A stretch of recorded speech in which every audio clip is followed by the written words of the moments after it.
Hi all. இன்றைக்கி வந்து Saturday எபிசோடோட ஒரு சின்ன இன்ஃபர்மேஷன் கிடச்சிருக்கு. என்னென்னா எஃப்ஜேக்கு வந்து நம்ம விஜய் சேதுபதி செம்ம ரோஸ்ட்டு கொடுத்துருக்காரு. என்னென்னா அவர் வந்து வீட்டு தலையோட ரோலும் பண்ணல அண்டு அசிஸ்டன்ட் வார்டனோட ரோலும் சுத்தமாக பண்ணல.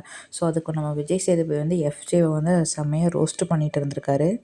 நெக்ஸ்ட்டு ரோஸ்ட் யாருக்குன்னு பார்த்தா நம்ம வியனாக்கு. வியனா வந்து டாஸ்க் லெட்டரை வந்து கிழிச்சு போட்டிருப்பாங்க. ஸோ அதுக்கு வந்து நம்ம விஜய் சேதுபதி வந்து வியனாவை வந்து கேட்டிருப்பாங்க, எதுக்கு அந்த மாதிரிலாம் பண்ணீங்க அப்படின்னு சொல்லி கேட்டிருப்பாங்க. அண்ட் வியனா வந்து எப்பவுமே வெளியவே அவுட்ஸ்டாண்டிங் ஸ்டூடெண்ட்டாகவே இருந்திருக்காங்க. கிளாஸை வந்து அட்டன் பண்ணல. ஸோ அதுக்கும் வந்து வியனாவை வந்து நம்ம விஜய் சேதுபதி வந்து திட்டியிருப்பார்.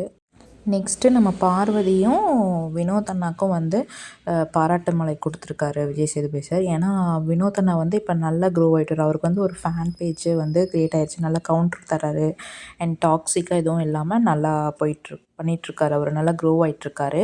அண்ட் பார்வதியும் இந்த வீக் வந்து நல்லா பண்ணிகிட்ருக்காங்கன்னு அவருக்கும் பாராட்டுறாங்க. அண்ட் கனித்திரு தமிழ் அம்மா அவங்களையும் வந்து விஜய் சேதுபதி சார் வந்து பாராட்டுறாரு. ஸோ எஸ்பெஷலி இன்றைக்கி ரோஸ்டிங் வந்து வியானா அண்ட் எஃப்ஜேக்கு தான்.